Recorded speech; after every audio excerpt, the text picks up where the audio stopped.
Welcome back to the Road to a Million podcast. I'm with Benji today, owner of Just Dip It, based out of Sydney, Australia. This is my first international podcast guest, so let me know what you guys think. I know I've got a lot of listeners out there in Australia, so I hope you guys enjoy this one. Just Dip It is a car customization shop that offers chrome deletes, window tinting, PPF, ceramic coating, car detailing, whole bunch of stuff. One thing I found that was super interesting is when I think about a chrome delete, most of the time I'm thinking of vinyl or paint protection film, but most of the chrome deletes that Just Dip It does, in fact, all of them as far as I'm aware, all of them are getting disassembled from the vehicle first. So they're taking off the trim and then they're repainting it and then they're reassembling it. So I found that really interesting. Nonetheless, on this week's episode, Benji's going to tell us about his story, how he started Just Dip It, and give you guys a little bit of a inside glimpse into how he thinks and runs his shop. One thing to mention, we are talking in Australian dollars today. So when we talk about the numbers, you'll need to do a conversion if you're in the States. I think $1 in Australia is worth about 65 cents in America. So the numbers are a bit inflated. I hope you guys enjoy and can find some kind of value on this week's episode. Appreciate Benji for coming on. Don't forget, you guys can use the timestamps in the description to skip ahead. And without further ado, let's get right into it. All right, today I'm with Benji, owner of Just Dip It, out in Sydney, Australia. Benji, thanks for coming on the podcast. No problem, man. It's my pleasure. First international guest, and man, I'm super excited to talk to you today, just to see how you got started and how you built the business to what it's become, but also Yep. to compare how things are different out there in Australia Yep. than here in the States. So Yeah, I it's don't know, be a big. maybe we could start off just by talking a little bit about how you started. I have down that you started in 2013. Is that correct? That is correct. It's actually 2012, but the business was registered with the government 2013. So that's the official sort of starting date of the business. Cool. So why did you get started and what were you started with back then? Because I know you offer a wide variety of services today. Yes, so I'm a qualified painter, so automotive refinisher by trade. That's what I sort of originally started doing. So back in 2012, I believe I was 1 or 2 years qualified as a automotive refinisher, and it just started with like cashiers in the parents' garage at home, single garage, doing paint jobs for friends and this and that, and it just evolved into sort of one thing after another. So I actually came across hydro dipping back in 2013, which is, I don't know if you're familiar with sort of hydro dipping, where they dip parts into carbon fiber finishes, and it's Mm-hmm. like image transfer. It's a form of custom paint, and I came across that on YouTube from a guy down in Texas, and actually I, befriended him. We were chatting. He told me the sort of basics, ins and outs of hydro dipping, and I started doing that from home while I was working full time. Now I did that for probably about 6 months until unfortunately the EPA came knocking at my door. So EPA is like in Australia, it's Environmental Protection Agency. So they came knocking at my door. You can't be doing this. You're spraying outside. So they kind of gave me the ultimatum to either stop what I was doing or quit my job and go full time with the custom paint and hydro dipping sort of thing, right? So I did. I quit my job, took the risk, and started my first sort of factory, which was a small, we talk square meterage here. It was 180 square meters, which was quite small back then, but much bigger than my garage. And yeah, that's where it all started. And, I've been doing this for, like you said, since 2013, and it's sort of just evolved into one big, massive workshop where we take care of pretty much everything from protection to customization. So we'll do paintwork, hydro dipping, paint protection film, ceramic coating, you name it. If it's sort of automotive customization, we typically take care of it here. And are you guys doing detailing too? Yes, we do. We do detailing and ceramic coating, window tinting. We do everything under the one roof. So did you always have the idea to become holistic and like well-rounded like that? Uh, in the beginning, no, I didn't. But as the business progressed and as I started getting busier, I started to sort of open my eyes to what was the potential. We started getting quite a big following, started getting quite well known, and I was passing quite a lot of work to other companies I knew. So I would pass detailing jobs to other companies. I passed paint protection film to other companies, and I just had to sit down one day and I'm like, how much money am I sending away from here? And it just clicked to me, and I'm like, you know what? I'm going to put on someone that does paint protection film. I'm going to put on someone that does coatings, and not send it all out and just keep it all in house. And that's I made that decision probably very recently, actually. I made it probably about a year and a half, 2 years ago. And since then, it's sort of opened the door to everything that we do. And yeah, it's opened the door quite a bit. Hmm. And so today your facility is 1,000 square meters or about a little over 10,000 square feet. Yep. And so you have 3 units now. So did you like have one unit and then you expanded to the other two? We did. So I originally had one unit here. And then it just happened to pan out that way that we had a neighbor that their lease was finishing. So I'm like, fuck, I wanted a bigger unit, but at the same time, moving everything that we had already set up here was going to be quite a mission. So I had a neighbour leave, but I'm like, look, I'll take over their lease. I'll sign it for 5 years. And then a year later, another lease came available. So I'm like, look, I'll take that. And I just kept taking leases and taking units, I guess.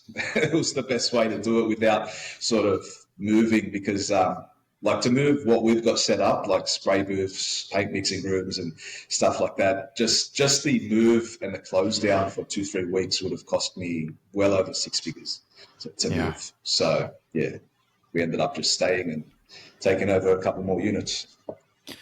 So you started with painting. Mhm. Today, how much of your business is like painting versus protection, like coatings and PPF versus like detailing and window tinting? See, the way I've structured the business, they all go hand in hand. So rather than getting cars in purely for window tints or purely for detailing, we're selling larger packages. So we'll deal with 15 to 25 cars here a week. Now, most of those cars are getting chrome deletes done. They're getting paint protection film, like front ends. They're getting ceramic coating, interior coatings. So the cars are coming for a one package, which is in excess of $10,000, $12,000 per car. That's kind of how we've structured it, where the cars aren't just coming for one thing. Like, don't get me wrong, we still have cars that come in for purely ceramic coating and window tints and stuff like that, which we still take in. But our aim is to give people convenience, so they don't have to go to 3 different shops to achieve what they want. It's just drop the car off and we sort out everything in house. Yeah. I'm curious to know, like you said, you brought in a lot of that stuff in house after you Yep. realized how much you were contracting, you were sending away. Yep. Um, how that's like a big leap to make, like paying someone a salary to Yep. come onto your team. How did you know when it was time to bring that in house? Do you want to hear something crazy? People think Yeah. I'm crazy for this. So about a year and a half ago, I had a PPF installer reach out to me.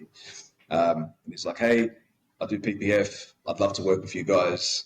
And he just reached out to us on Instagram. And I replied back, I'm like, look, man, we don't do PPF here. I have no PPF work here for you. But in the back of my mind, I always wanted that to happen, if that makes sense. I always wanted to do PPF, but I just never, I didn't take that step. And then this person presented himself to me, and I'm like, shit, what do I do? Do I tell him we don't do it, or do I just say, you know what, stuff it, let's get you in and we'll make it work. So I brought him in for an interview, sat him down, told him, look, give me some time. I'll put you on. I'll pay you a wage. Become a workshop all rounder. Give my guys a hand with whatever they need. Be patient with me. Give me 2 to 3 months. I'll market the hell out of PPF. And once I market PPF, you'll have work coming out your wazoo. And I did, man. Like, put him on, paid him a wage, got him prepping parts, sweeping the workshop floor, until I had, PPF work start rolling through the door. And it did take about a month and a half, 2 months. But we're booked out 2-3 weeks in advance with PPF. We're doing 2 to 3 cars a week here. I've got 2 PPF installers full time. So it was just, to me, it was like, you know what, it's a risk, but I'm all about risks. Like, if you don't take a risk, you don't know what it could turn into. So Yeah. if the opportunity presents itself to me, more than likely I'm going to just jump and do it. Yeah. Because it'll either work or it won't. So, yeah. What did your marketing look like during that month to 2 month period? So that month to 2 month period, what I did was I offered it off social media for content. So I didn't market it on social media, but I offered it to customers that were here already, to get little dribs and drabs of PPF content. So if we were doing like a blackout or a chrome delete package on a car, I'd ask that customer, hey, do you want us to PPF the front bar, the grille? Let's PPF it, let's get it protected. And I gathered little bits of content on cars that were already into the shop, because customers that were coming into my shop were already spending $4,000 to $6,000 on a chrome delete. For them, it's kind of like a no-brainer. If someone's offering paint protection film on the parts we've blacked out for $500-600, most of the time they said yes. So that's the way I sort of got that content without really marketing the PPF yet. So I gathered the content that I had, and I was PPFing stuff literally for free. I was doing front bumpers, grills on some cars. I'm like, hey, look, let's just PPF this. And I took the blunt of the cost of obviously the film and whatnot, but for me, it allowed me to get the content that I needed to contact my marketing agency and say, hey, this is what we want to push. This is my budget. Here's the content. Market the hell out of it. And that's what we ended up doing. So it took some time, but it paid off. Yeah, your Instagram and social media is great, by the way. Like, it's super rare to see businesses like yours where the people are like in front, like the owner is in front of the camera and willing to like show the personality of the shop. How much do you think that that has helped with your business over the last few years? Man, huge, huge amounts. I started doing that probably 5-6 years ago. Like, you can look back at my Instagram and it gets real, real shitty content. You look at it now, and it's like, fuck, how did I even post that, man? That's crazy. But back then, when I was doing those sort of POV style videos, no one in Sydney was doing that. No one was getting in front of the camera at an automotive shop and running people through what they were doing. So like 6 years ago, that was sort of my point of difference, and I've kept doing it ever since. Just the quality has obviously improved. I've got a full-time videographer that captures all the content. But man, it's huge. Like, we get people that come in here that say to me, I've been following you for a year, 2 years. I love your stuff. And I don't even know these people, and they already resonate with me and they already trust me. So they're sort of guided by everything that I say, and they're just like, yep, I'll listen to you. You're great. Like, I love all your videos. And then they go with whatever I suggest. So it's a huge sort of benefit. Yeah. Yeah, that's cool. I've got a customer that is always talking about tomorrow customers, and he owns a marketing agency, and I think that a lot of the people that like follow us on social media are those tomorrow customers. Like, they don't have anything for you to do today, but then as soon as they get a new car, you're the guy that they're calling. Oh, 100%. And I've had people say that to me. They're like, oh, I've never had a car that I've always wanted to work with you, but I've never had a car that, I wanted work on. And until they got that particular car, and it's like, we're their first call. It's like, hey, I've got a car. Let's do something. It's true. The people that follow us on Instagram and socials, they're our future customers. So, yeah. How much are you investing into that social media? Like, how much of your time, and then how much of your money? I mean, I know you said you have a full-time video guy, so obviously Yep. pretty substantial investment Um, there. yeah, look, it is. It is. Like, I would say the past 6 months, I've really been hands-on on the content creation. I've sort of stepped back from the workshop. It took me a long time to do that. Like I've been doing this for 12, 13 years. And only in the past year, I sort of took a step back from working. But in regards to your question, how much sort of money am I spending on marketing? Shit. It's hard to say. If we're adding in, our marketing fees, our marketing agency, our ad spend on social media, and I guess you could consider our videographer's wage, well over 300,000 a year. Yeah. So do you do Facebook and Google ads? Yes, we do. Yeah. Oh, okay. And have you always done Facebook and Google ads? Not always. No, we've probably gone really hard on that in the past 2 years. Took us quite some time to find an agency that we resonated with and we got along well with, and that understood us as a business. But we've been with that company now for probably about a year and a half. So yeah, about 2 years we've been doing marketing. Mm-hmm. What did you look for with that marketing agency, and like what does that agency do so well that helps you guys? It's a hard question. We went with marketing agencies that were automotive focused, and we thought that would be the best approach. Like, let's go with a company that is that knows automotive, that's in the automotive scene, and it was the biggest mistake we ever made. And I don't know why. They just didn't do what we needed them to do. And we ended up, it was funny, I ended up contacting a marketing company that dealt with e-com. And we were the first actual service-based brick and mortar shop that they had taken on. And they just excelled. They hit the nail on the head, sort of everything we threw at them. So it's hard to say. Like we chopped and changed probably 5 or 6 different marketing agencies until we were happy with the effort that they were putting in, if that makes sense. Yeah. And I think you just have to do that till you find the company that really understands you as a business and a brand. What was it that like separated them from all the other agencies? Transparency, communication. That was a big thing. Like other marketing agencies would sort of they'd touch base once a fortnight, once a month. They'd give you your monthly account update, and hey, this is the leads we got. This is this we got. This is that we got, and it meant nothing to me because I didn't understand it.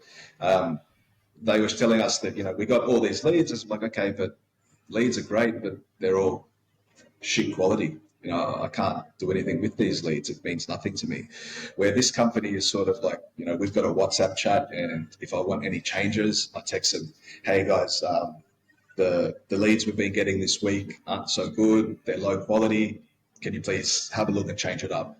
And then just bang, they do it instantly. And like I instantly, within 24 hours, I see an improvement on leads. But I think it's just mainly communication is a big thing, and transparency with that company. Like they show us weekly what they're doing, what they're changing.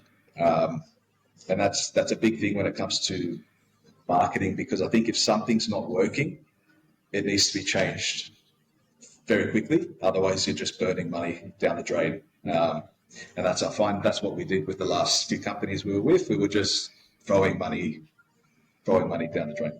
Yeah.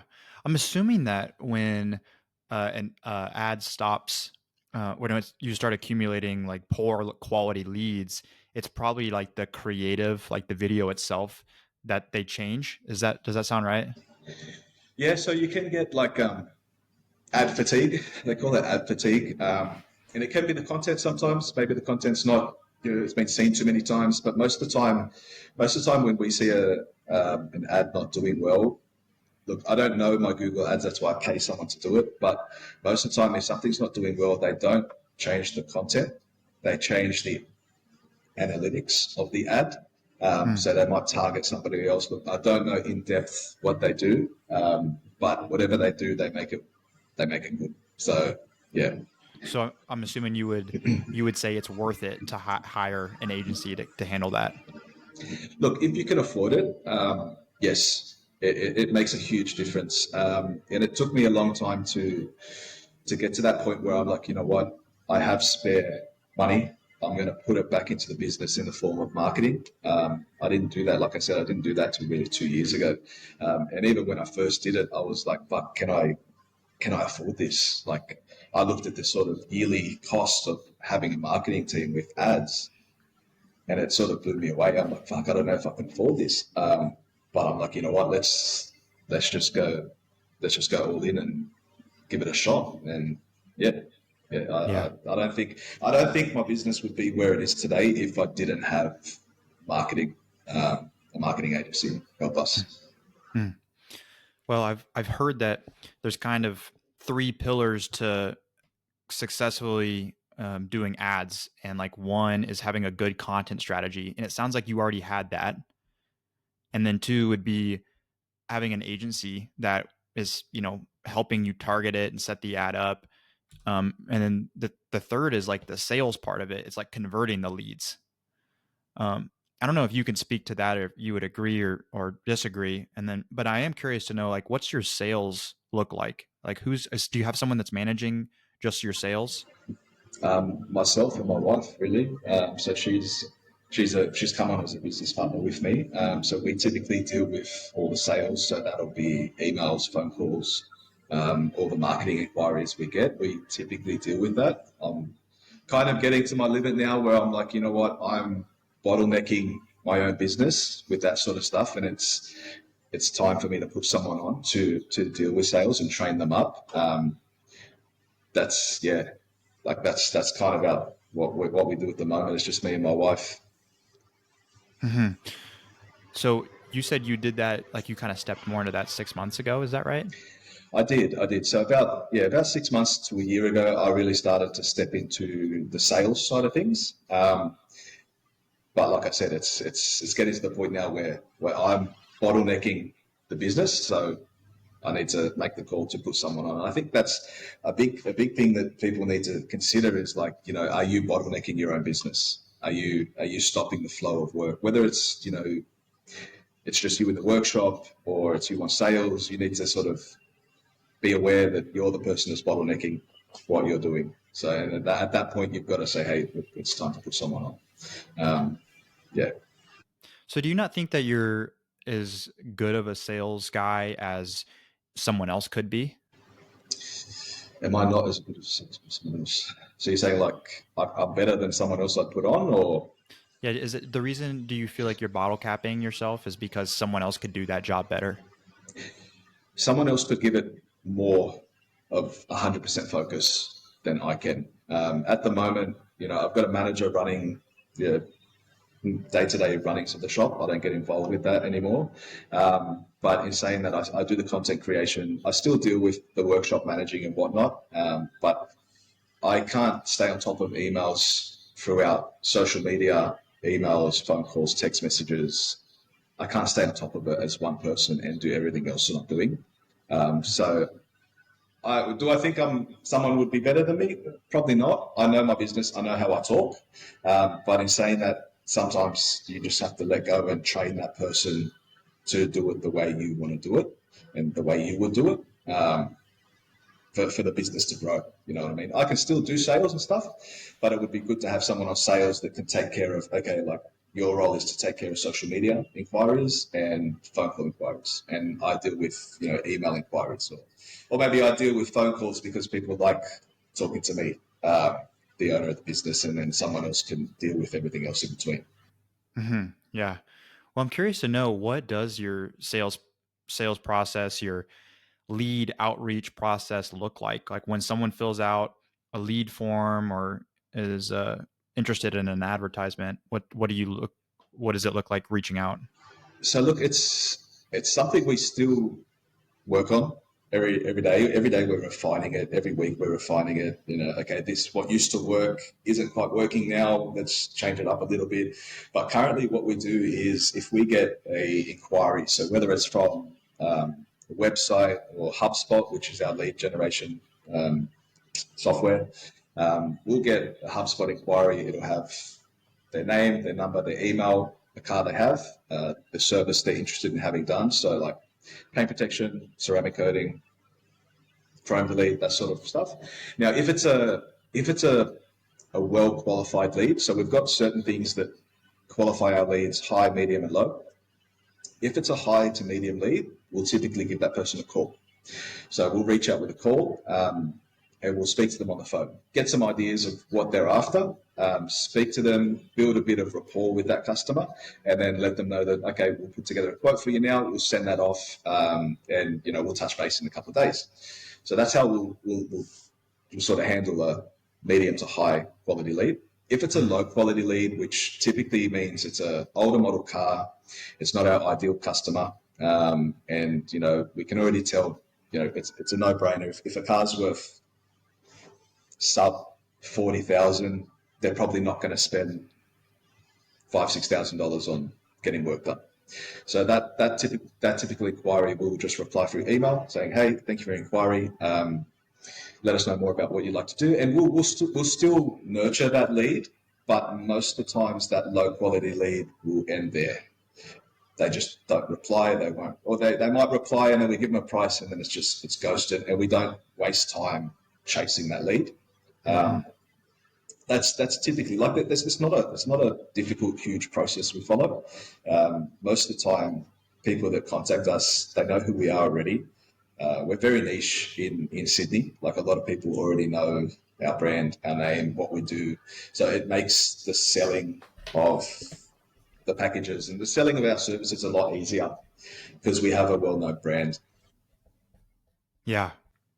What does it look like when someone reaches out, or let's just say that you reached out to them, called them, then you sent them a quote through an email, and then you call them? Like, do you call them back? And if they don't answer, do you call them back the next day? Do you call them back continually until they answer? Or So what we do is, if we send them a quote and then we touch base with them and they don't answer, I'll typically leave it at that. I'll send them a message saying, hey, it's Benji from Just Dip It. Just giving you a call in regards to the quote we sent through. Feel free to give me a call back when you can. We keep it very open-ended. I never like that real salesy approach where you just keep hassling a customer until they say yes, because it gets pesty and it'll just turn off customers. So we keep it very open-ended. Now, if I don't hear back from them that day, I put a reminder on HubSpot to touch base with that customer in 3 days. So I'll touch base with them in 3 days, and it'll either be a text message or a phone call. So I'll give them a call again. If they answer, great. I start the conversation again, and I keep going with it. If they don't answer, I'll send them another text. I'll just be like, hey, I know life can get heaps busy, but just following up on that quote we sent, if you'd like to chat about some options, and then I sort of give them, I throw the ball back to them and say, if you want to have some chat about some options or make some changes to the quote, let me know. We're happy to work with whatever whatever you're looking to do. So I kind of give them a bit of almost like a negotiation without saying we'll give you a discount or we'll negotiate with you. yeah, I kind of say we're happy to work with you on what you're looking to have done. Let us know how we can help. So I always try to be more helpful for that customer rather than I'm selling you something. yeah, Because when customer, even when I inquire for work to be done, and I have companies ring me and they just keep ringing me and they try to be more salesy. Oh, look, we'll do this one, we'll do that. I'm just like, no, wait, like it's too much. So I think being helpful and showing that customer that you're genuine makes a big difference. yeah. Yeah, I agree, man. There's a lot of people that like I'm reaching out to, and I can get the sense that, man, this person's like really not interested, and they might tell you, oh well, yeah, like let me see, and but you can, and it's still worth following up with some of those people. But man, if I was a betting man, I'd be putting my money on this person not booking an appointment. Yeah, like we've been doing this long enough to you can kind of read customers when they Yeah, reply, when you speak to them, you can already hear the hesitation in their email or in their voice, and at that point, it's kind of like it's not worth chasing. Um, but yeah, but then you get some people that you end up following up and they end up going through, and you're like, shit, I didn't think it was going to go through, and then they go through. So at the end of the day, it's always worth at least following up once or twice. yeah, I agree. I agree. And I think that as like owners, it's hard to want to spend your time following up with with people that like aren't totally interested in your services. Like, do I really want to spend my time calling this lead that's kind of just seemed short and not interested? Whereas if you have a sales guy, and this is what I'm struggling with right now, is like if you had a sales guy that maybe could spend a little bit more time on those leads, it might equate to a few more sales every single month. Yeah. Yeah, that's right. You can sort of say to that salesperson if they've run out of things to do, it's like, okay, do some follow-ups. Follow up with the last 50 inquiries that have come through, touch base with them. See how they're going. If they've want to change anything on the quote they've given, stuff like that. It never hurts. And all you need is that one or two people to say like, hey, yeah, look, actually, I'm ready to go ahead. Let's book it, and it's like done. It's that was worth following up with those people. So yeah. Yeah.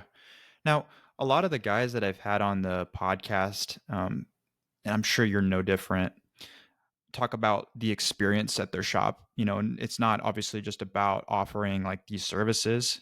It's about everything that goes into it. I'm curious to know, what does that look like at your shop? And is there anything that like you really try to focus on when a customer is bringing in their vehicle to have work done? So the one thing I focus on really is just offering the utmost best quality we can offer. I'm very particular when it comes to details, and I like a car to leave here like it would leave a showroom. Because most of the time we're dealing with brand new cars here. Customers have picked them up from a showroom, dropped them off here. So I tell all the guys here know that a car needs to be handed over the same way it would be handed over to a customer in a dealership or in a showroom. The car needs to be spotlessly clean. The work we've done needs to be to a high caliber, and just that's my main priority. And I've always believed that quality work is the best advertising you can do, because it gives you word of mouth referrals, and that's our number one when it comes to what we deliver to a customer is a high quality finish every single time, no matter what it is. That's pretty much what I go for. Yeah. Yeah. I just had a guy on the podcast that said the same thing, and I couldn't agree Yeah, more. yeah.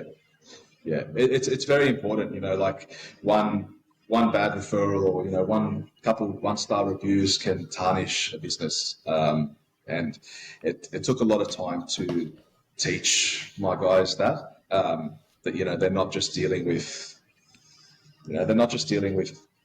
people's cars. They're dealing with something that someone has spent a lot of money on and is they I can't explain it in words, but like it's a big investment for that person. So it needs to be treated with care and respect, and it needs to be done the way they would expect their car to be done, or their mother's car to be done, or just you know that's really it. Yeah, Now, do you guys like keep the vehicles? Because I know you said you have 27 shops or cars in the shop today. yeah, roughly, yeah, yep, yep. So how many days on average are you keeping a vehicle? I would say the longest a car stays here is probably about 7 business days. And that would be typically if we're doing a large package. So that would consist of full body paint protection film install, ceramic coating on the paint protection film, and then it would probably cover like a chrome delete package, wheels, calipers being painted. So it would be a large package. Is that your most popular package? I would say so. Yeah, yeah. A lot of the cars come in here are getting that sort of stuff done, or they're getting like a front end PPF. So we do a front end package for PPF. We do a correction and ceramic coating on the rest of the car, and at the same time, that car's receiving like a chrome delete package. So we're stripping off all the chrome, painting all the chrome, and the car's being blacked out at the same time. So it Hmm. kind of goes it kind of goes hand in hand with what we do. Like I've got a shop where we strip and fit the cars. So the cars will get stripped of all the parts. Parts will go to the paint shop. While that car's stripped, it'll get washed, prepped for PPF and coating. So I have my preppers prep the car. It'll come over to the PPF and coating shop, where the PPFs will start the front end install. The coaters will start doing the correction and coating. And once that's done, the car goes back to the fit up shop. Parts that have been painted get back fitted to the car. And it's just a big sort of, almost like a big circle. Yeah. Well, and we don't do PPF, but from what I've heard from the installers that do, um, a lot of the times you need to remove parts on the vehicle to be able to wrap edges. Yeah, correct. So it's a big point of difference for us as well. So we strip down a car because we're stripping it down for a chrome delete. We strip it down far beyond what any other shop in Sydney would strip down a car. Not because we want to do it that way, but we have to because we're doing the Yeah. chrome delete. So it gives the customer that even more value. It's like, we're going above and beyond with the card, which you will not see anywhere else in Sydney, someone stripping a car down that far. How long does it take you to strip down a car? Um, it really depends on the car, but let's say it's like we've got like a Nissan Patrol, for instance. I think over there they're an Infinity Q70 or Yeah. I don't know, the SUV. Car like that, we'd probably strip down in about 2.5 hours, put it back together in about 2.5 hours. It's about 5 hours total labour to strip and fit that car. Wow. And is that just um the chrome, the parts that you're doing the chrome delete on? Yes, yeah, correct. Yeah. So like headlights, taillights, we'll typically take them out because we'll be tinting them, something like that, or doing PPF. So we strip down the car of all the chrome, headlights, taillights.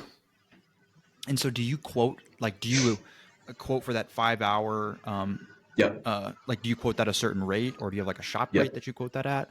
Yeah, so we quote that at a shop rate of 165 per hour, so $165 per hour to strip down that car, and it's always added into the invoice as a separate column, which will be removal and installation labour. So each car is different. Some cars, like I said, are 5. Some cars will have 12 hours. So the big like F trucks, we get a lot of F trucks through here, like F250s, F350s. Yeah. They typically take us about 8 to 10 hours to strip and fit a full Oh chrome delete. man. So yeah, there's fair bit of labour involved with that sort of stuff. Hmm. And is that rate different than the rate to do like the chrome delete or the paint protection film?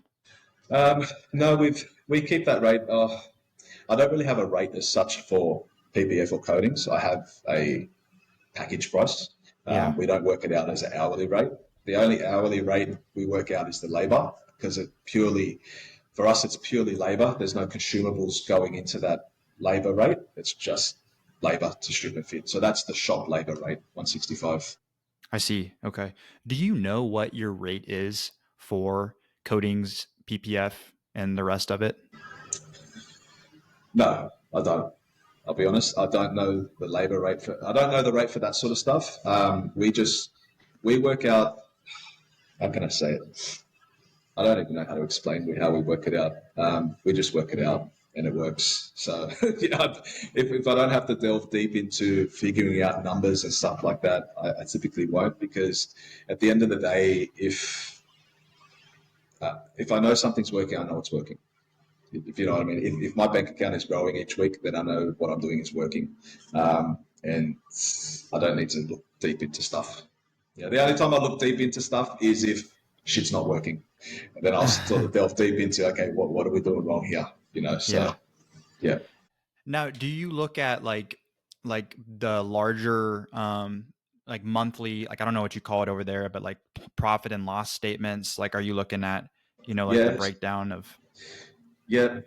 So we have quarterly profit and loss statements that my accountant does for me, and to be honest, it's a whole bunch of numbers that don't mean much to me. I really I really look at the profit and the cost that it costs to make that profit that quarter. I'm not really looking deep into those numbers because most of the time those numbers to me are fixed numbers that I can't change. So it's like, my wages or it's my material, it's my rent, it's my electricity. And if I do make changes to those numbers, it's not going to be substantial. I always feel like rather than looking at those numbers, I don't need to change those numbers. I need to change, okay, let's get more sales. Let's hmm. work at getting more sales. That'll increase our profit margin. Stuff like that. I don't really get into deep with that sort of stuff. There's a book that I bought recently, been reading a little bit, called Profit First. Have you heard of it? I have, yep, Have you read it before? I haven't, no, haven't read that. I'd heard so many people recommend it to me, friends, and then several people on the podcast, and it's very interesting. The way that I'm still very early on in the book, but the way that he talks about putting your, I mean, the book's title says it all. Your profit is kind of what you focus on, um, instead of that's kind of the thing that comes at the end, which is what traditional accounting teaches. And so I think that as business owners, we can be guilty of, you kind of see the top line revenue and then you just spend until, that's out of money. And then, you have more stuff, more expenses, but at the end of the day, sometimes there's not any profit left. So it's definitely a Oh yeah, different way to think about it. 100%. Like, and we went through something like that probably a year, 2 years ago, where we were turning close to 2 million a year, and my profit at the end was like not much. It was like just over 100 grand, and I'm like, what are we doing wrong here? Like, it wasn't adding up. We were turning over this much sales, but the business's profit was only 100,000. And I'm like, it should be more along the lines of 250, 300,000, like a good 20, like 20, actually no more than that. There should be like 20%, at least 20 to 25% is a healthy sort of margin. So should have been around, yeah, should have been around that 350, 400,000. And we made a few changes. Like at that point there, that's when I sort of start looking into the numbers. Okay, where are we spending more than what we should? Like, how can we bring our margin up and our expenses down? So yeah. What changes did you make? Um, Good question. We implemented an upsell tactic. So when cars would come to us, we'd quote the job, and we'd leave it at that. We wouldn't upsell stuff that went hand in hand with that. So what we ended up doing was we had like a upsell.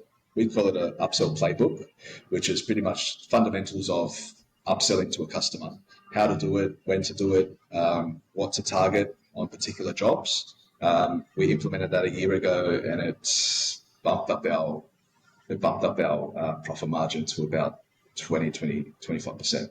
So Wow. it was huge without bringing in more additional cars through the shop. We were just upselling to customers that are already here. So to give you a bit of an idea, like my manager, the one that does the managing the workshops and dealing with customers, he's the one that does all the upsells. So Is that's that his the Asian role. guy? Yeah, it's the Asian guy. That's Brendan. Yeah, yeah, yeah. Brandon? Brandon. Yeah, everyone calls him the Asian guy. Yeah, Asian guy. So yeah, he does that. So to give you an idea, so he does it over a fortnightly basis. So he's on a bit of a KPI with his upsells. On a fortnightly basis, he'll do on average 20 to 25,000 in fortnight of upsells. I'm sorry, say that word again. 20 to Fortnite? 25,000 a fortnight upsells. What's that? A fortnight, Yeah. like 2 weeks. Oh, we You don't we don't don't use have you that don't use term. Fortnite.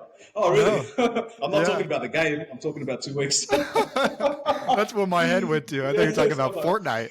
No, Fortnite is 2 weeks. So in a 2 week time frame, he'll do 25 to 30,000 in upsells on customers that are already coming through the shop spending what they're spending. Wow. Yeah. What's that playbook look like? Like, do you have a certain verbiage? Like, is there a certain way that you talk to customers like that? Yeah. So it's pretty much like fundamentals of how to upsell to customers, and I wrote it up sort of how I would do it. So it's kind of like, the initial drop off, what you want to target, how you want to approach the upsells. While the car's here with us, would you be interested in doing this, which is going to benefit you in this way? So it's always about sort of, rather than pushing something like, hey, you need this, it's, hey, this is going to help you or benefit you what you're doing. You're already spending this money to get the car chrome deleted. What about the paintwork? The swirls, the scratches. Would you like to fix that and refine that while the car's here? It's just ways on how to approach that without seeming too salesy. Mm-hmm. And looking at his track record with his upsells, it seems to work pretty damn well. So, yeah. I think it was Grant Menard that told me, one of the things that he recommended to me was like, tell when you're like using, when you're trying to upsell or you're trying to sell a new service to maybe an old customer is to say what a lot of our customers are doing is this. Yep. Yep. And that kind of helps people to feel more like a part of the group. Yeah, yeah, correct. You know, it's always a nice, softer way to approach upselling. You know, after you've spoken about what you're doing, you could, like you said, you could mention, you know, a lot of our other customers are also doing this while the car's with us. And most of the time, if it's little bits and pieces, it's fine. It's kind of like no-brainers. Like, for instance, if you're tinting windows on a car, you offer them ceramic uh, ceramic protection for the outside glass. So like ceramic coat for the windscreen, ceramic coat for the windows. It goes hand in hand, and it's kind of like a no-brainer. Like, hey, we'll do that for you for an additional $220, and you do that on all the cars you get in the shop. There, you've got an additional, or for us, it would be an additional like $2-3 grand roughly just on wiping some coating onto the glass. Yeah. And that paired with everything else that goes with it, like we paint wheels, and a no-brainer is, okay, would you like the wheels to be ceramic coated to help keep the finish looking clean and pristine for longer, helping you maintain the look of the wheel? And 9 times out of 10, the customer's like, yep, sweet, added on another $200. Yeah, so Do you do the wheel off coating? yeah, because typically most of the time we'll be painting wheels, so we're stripping the tires, we're painting the wheels. The wheels are freshly painted, they're baked, and then we'll apply the coating to the wheels before we put them on. Mm-hmm. You guys have infrared cure lamps? Yeah. So we have infrared. We have an infrared booth, so the booth itself is infrared, and we use fairly fast drying clears, so it allows us to apply the coating without any issues down the track. Yeah. Yeah, because I know that they always say like wait 30 or 60 days after it's been painted before you coat. Look, between me and you, it's a bit of a, yeah, just wait 30 days. But to be honest with you, I've ceramic coated parts the same day we've painted them. I've PPF'd parts the next day we've painted them, and most of the time I've never had. Well, I can say I've never had issues with, you know, delamination or bubbling or that sort of stuff. Yeah. Is that the issues that could arise? I think it's the issues that could arise. It could arise if you're not careful, but because we're a paint shop and we do PPF, the guys here know we're pretty careful. So the PPF installers know that it's fresh paint. They know to be gentle. I think it stems from like this whole, you have to wait 3 weeks, 4 weeks. It stems from the PPF or the ceramic coating shop being concerned that they may damage the paint, and then it falls back on them. So they're kind of like, no, wait 30 days, wait 60 days, then bring it to me. It's safer. And look, it could be safer, but at the same time, if we're doing work on a car and it's blacked out, I'd rather have those parts protected before the car leaves. Yeah. That's my main concern. You know, sorting out the customer, making sure they're not going to get any stone chips on their parts that they've just had paid for. It's kind of like window tinting.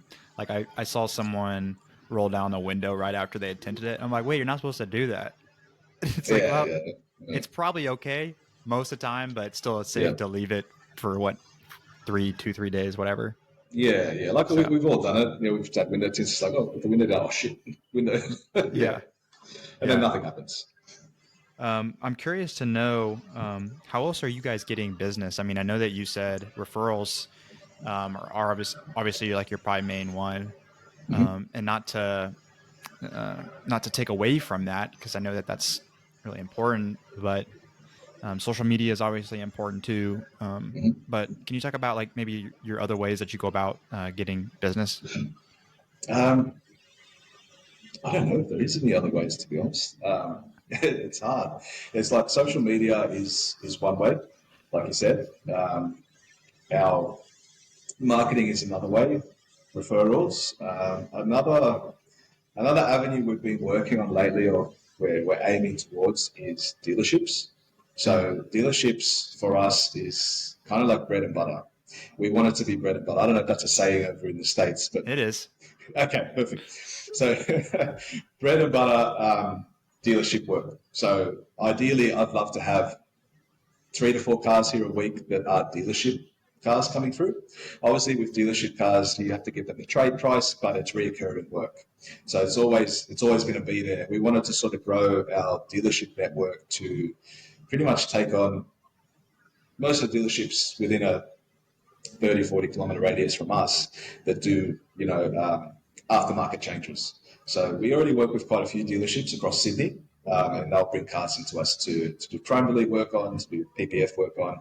But I want to really increase that so we can bring in quite a lot more dealership work, because for us it's ongoing work, and as every automotive shop knows, you need to find new work, new customers every single week, week on week, without fail.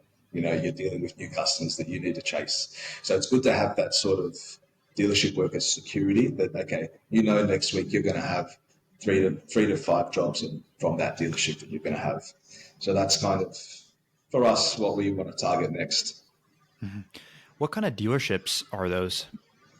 So we do quite a bit of work for Ford dealerships. So we black out a lot of the F trucks, so F-150s, F-250s, but they're all brand new dealerships, so brand new car dealerships. They're not like secondhand dealerships. They're all brand new, like Hyundai dealerships, Ford dealerships, Land Rover, Jaguar dealerships, that sort of stuff. They're just your general new car dealerships that have customers that request cars to be blacked out, PPF to be applied, that sort of stuff. Yeah. So compared to what you would normally charge someone for chrome delete, which I thought you said was around 3,000, it's kind of. It varies on the car. Like it's 3,000 to 5,000 is the average. So your big F trucks, your Silverados, your Patrols, we charge about five for a chrome delete. Your smaller cars like we've got a Hyundai Kona over there that's getting some work done. That job there is roughly 2.5, $3,000. So the smaller cars are about 2.5, 3. Mm-hmm. Compared to that, what is the dealership getting charged? So the dealerships, we work off quantity that they're sending us. So we pretty much say, okay, the first 5 cars you send us, because I want to see reoccurring cars. If a dealership reaches out to me and says, hey, do you do trade prices? I say, no, we don't. We do trade prices for reoccurring work. I'm not going to give you a trade price so you can bump up your profit on a car and never contact me again. That's not how I work. So I say, you don't have trade price. The first 2 cars is full price. You pay full price. And if we see you bring us those 2 full cars, on the 3rd car, you'll get 10%. You bring us 5, on the 5th, after the 5th car, we'll give you 15%. So they work their way up to, once you've brought 10 cars through our doors, we'll give you a set price of 20% off retail. So that's where they can obviously make their margin and put it back up to retail or a little bit over retail, depends. Yeah, I'd imagine they're probably charging even a little bit above your retail price. Man, it's crazy. Yeah, we've done work with dealerships before where we've charged them $3,500 for a chrome delete, and the customer has reached out to us after and told us that the dealership ended up charging them like $6,800 Wow. for the work that we did. So they almost like doubling what we charge, which is, it's a little bit greedy sometimes, but we all know dealerships just see green and they are greedy.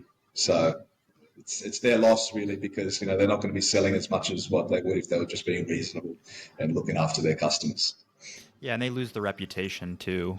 Correct. There was a guy that was in my shop today, and he had a brand new 2025 Range Rover, and he bought it cash in Miami, and he was just going on and on about how they just like scammed him, and he said he spent like $9,000 on some kind of coating. And I'm like, $9,000 on a coating? Yeah, what it's crazy. the heck?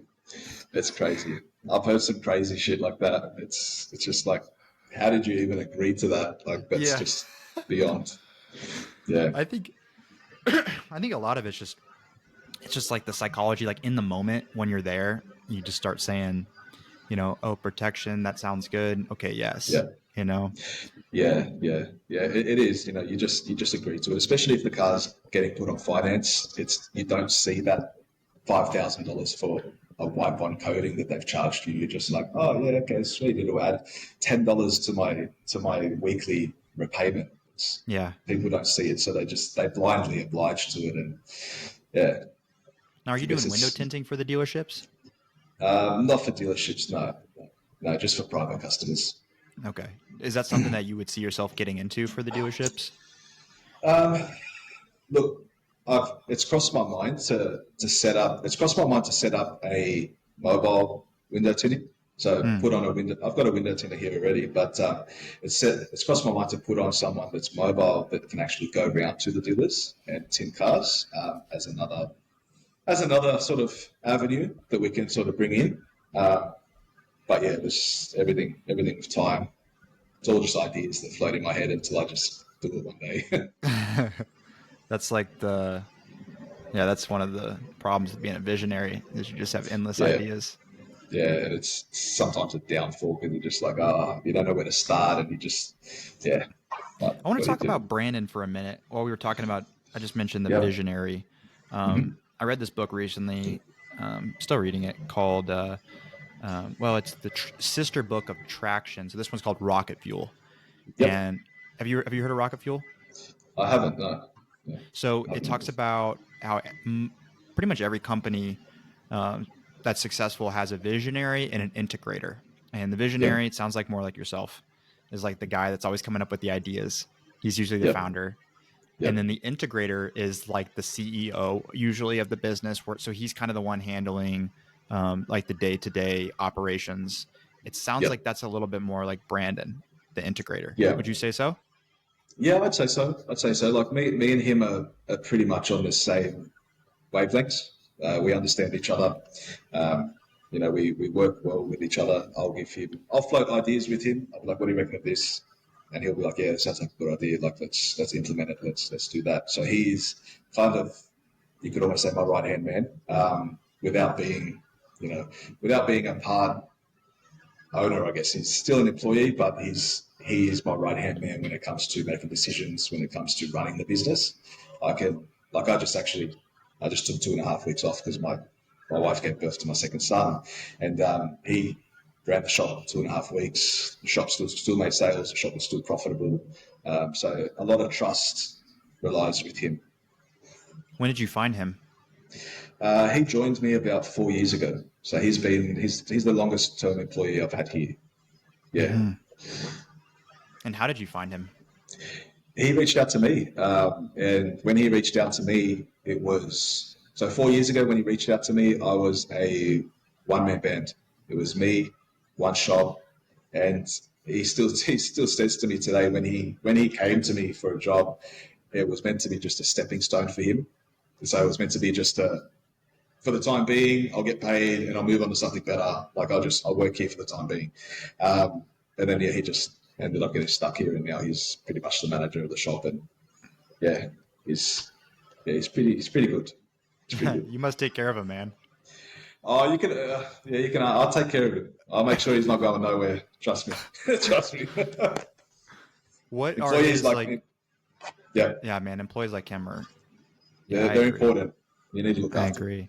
What are his roles day to day? Um, so his roles pretty much are what I used to do. So to give you an idea, I used to plan out the day for everybody here. I've got 13 employees here, and each one of them needs to be planned. All the guys here are great, but at the same time, all of them need direction. They need to come in. They need to know what they're working on. They need to know the time frame they've got. And they need to know what's next. So every afternoon, I would plan out the day. So once the day's finished, I sort of sit in the office, I figure out where we're up to, what's next, plan out the day. So he does that now.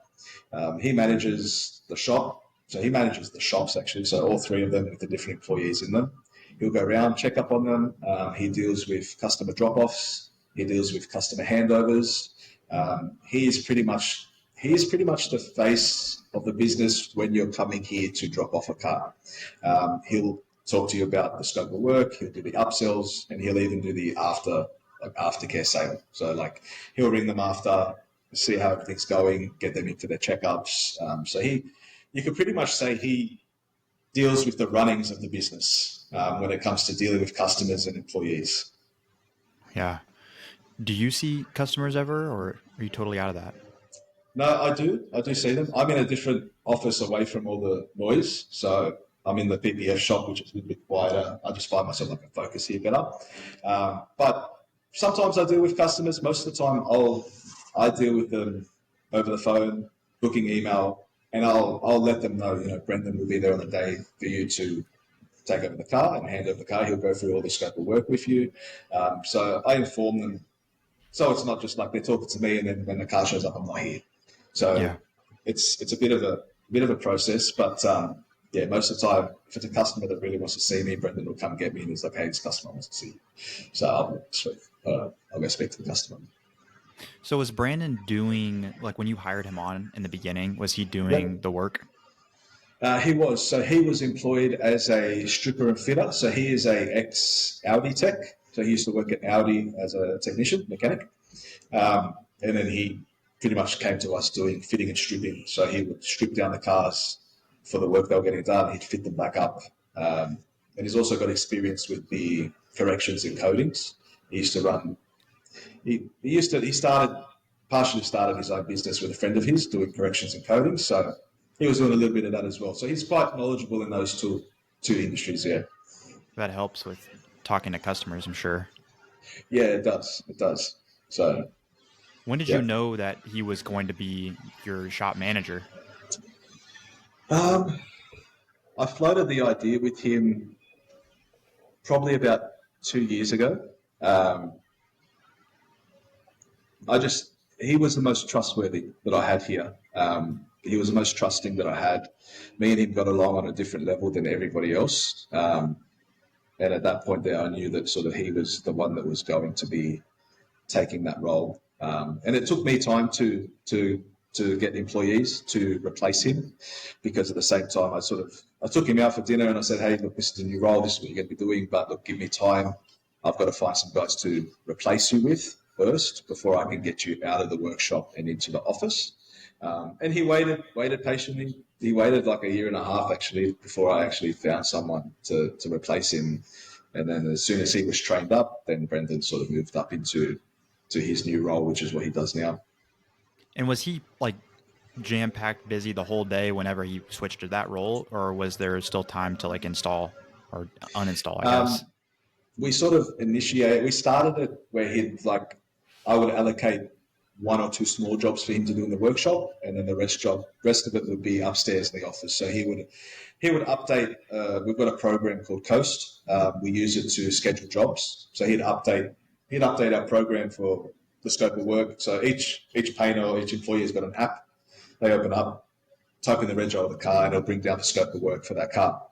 So we don't use paper and stuff like that. It's just all the app. So he would upload that stuff, make sure that stuff's all good. So I was giving him sort of little increments at a time, um, until it was like, okay, you're going to be in the office full time now, dealing with customers. This is how we do invoicing. This is how we do our emails, and it pretty much taught him how to deal with the customer end to end. Yeah. Got it. Cool. What does the future look like for you, man? What's 2025 like the rest of the year? What is on your goal list?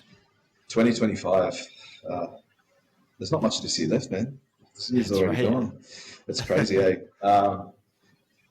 Look, the rest of this year, I've got a few goals that I want to hit by the end of the year. It's mainly sort of profit goals that I want to hit, that I want to sort of increase from last year. We actually just put on 2 new employees last week. So we're kicking goals. We're kicking goals every week. I think by the end of this year, our next goal is to start. We're going to be starting a podcast and YouTube. So YouTube episodes. So the podcast is going to be called. What's it going to be called? Podcast is going to be called Real Talk with Benji. So that's going to be the podcast. It's going to be pretty much what you're doing, but it's going to be like no bullshit, straight to the point, the ins and outs of running a business. It's not all glitz and glamour. You're not going to have a Lambo in the next 6 months. Do you know what I mean? It's just sort of sitting people down and giving them the understanding of running a business and how difficult it is to run a business, because we've been there from starting at zero to turning over 3.5 million in a year, because there's a lot of guys, as you know, there's a lot of guys on Instagram that's like, this is how I turn my detailing to this, this, and this. And you look at their page and they've got no credibility. They're selling a course or they're selling this, they're selling that. So it's something I've been wanting to do for a while, actually. Enough why I've been getting on this podcast and obviously chatting with yourself and getting understanding as well. But that paired with starting a YouTube channel. So we want to do like YouTube episodes, 15-minute YouTube episodes of like a week at Just Dip It, sort of like day in, day out, what's going on, and give people a little bit more insight to who we are as a brand and sort of what we do, where we started, where we're going. So almost like a journey as such. So I feel like that'll sort of resonate with a lot of viewers. That's awesome. I look forward to Yeah. this. Man, I'm super curious to know too, because you grew from 2013 Mhm. to 4 years ago, 2020, Yeah. 2021, and it was just Yeah. yourself. And then you Yeah. went from yourself to 13 people, Yeah. Yeah. It's and you just crazy. blew Yeah. up in those 4 years, so Yeah. that'll be a really cool part Yeah. for you to talk about on your YouTube. Yeah, yeah. So that's what we intend to do. It'll probably take some time, but eventually I'll get the ball rolling and start something like that. Yeah. Well, thank you for coming on, man. This has been great. No problem. Easy. I appreciate it, man. Thank you for reaching out, and yeah, I'm glad we could sit down and have this chat about everything. Yeah, it's helpful for me. I hope it was helpful for everyone else listening. I'll Yeah, put your business's website and Instagram in the show notes as well for people to check you out. yeah. No worries, man. Where do you actually post this the podcast? Spotify, Apple Spotify. Yeah. Music, and Yep. then or Apple Podcasts, and then YouTube. Yeah, man. Okay. I'll definitely waiting for to hear you once you posted it. I will send you the link first thing. So, Okay. Perfect, man. All right. all right. Thanks everyone for listening.